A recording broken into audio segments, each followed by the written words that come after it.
राजस्थान में जैसे जैसे चुनाव करीब आ रहे हैं वैसे वैसे सियासी हलचल भी बढ़ती जा रही है। आज गृह मंत्री अमित शाह की उदयपुर में रैली है तो जयपुर में सीएम अशोक गहलोत ने आज शाम 5:30 बजे मंत्रिपरिषद की बैठक बुलाई है। इससे पहले मुख्यमंत्री आवास पर शाम 5 बजे कैबिनेट की बैठक होगी। सीएम अशोक गहलोत ने बैठक के लिए सभी मंत्रियों को शामिल होने के लिए कहा है। छत्तीसगढ़ के बाद अब कांग्रेस हाईकमान भी राजस्थान में पार्टी के अंदर चल रहे विवाद को खत्म करने पर अपना फोकस लगाए हुए है।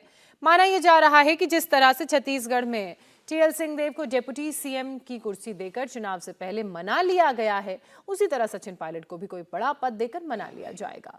कांग्रेस सूत्रों की माने तो पार्टी पायलट के लिए 3 ऑप्शंस पर विचार कर रही है, जिन पर राहुल गांधी के मणिपुर दौरे से लौटने के बाद हाईकमान फैसला ले सकती है।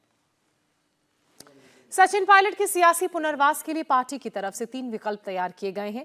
इन्हीं विकल्पों में से एक पर आम सहमति बनाकर कांग्रेस चुनाव से पहले गहलोत और सचिन पायलट को साथ लाना चाह रही है। अब ये 3 विकल्प क्या हैं उसके बारे में भी आपको बता देते हैं। पहला विकल्प, पायलट को राष्ट्रीय महासचिव और कांग्रेस की supreme body Congress working committee का मेंबर बनाने का है।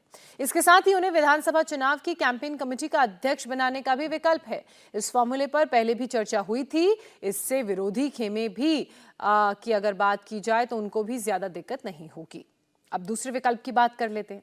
दूसरा विकल्प है पायलट को फिर से प्रदेश अध्यक्ष और उनके खेमे के किसी विधायक को डिप्टी सीएम बनाने का है, लेकिन अशोक गहलोत खेमा इसका विरोध कर रहा है। इसके लिए कैबिनेट में फेरबदल करना होगा। प्रदेश अध्यक्ष के पद पर भी अशोक गहलोत खुद के खेमे के नेता की जगह पायलट का विरोध करते रहे हैं।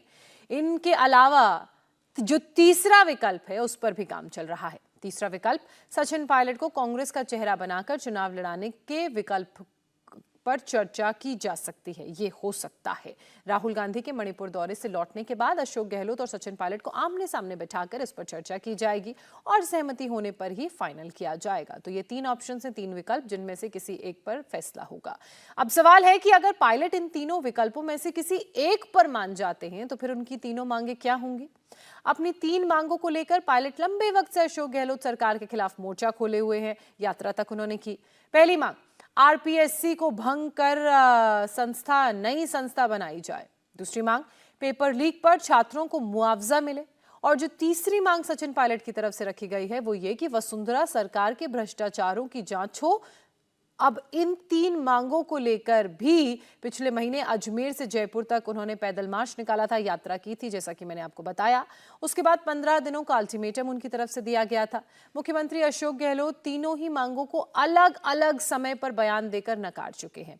ऐसे में अब दोनों के बीच सुलह कैसे होगी और सुलह का रास्ता क्या होगा और विकल्प कौन सा चुना जाएगा, ये बैठक के बाद ही साफ हो पाएगा। इंडिया टीवी हर वक्त हर जगह डाउनलोड करने के लिए सर्च करें India TV news Google play store या ऐप स्टोर पर।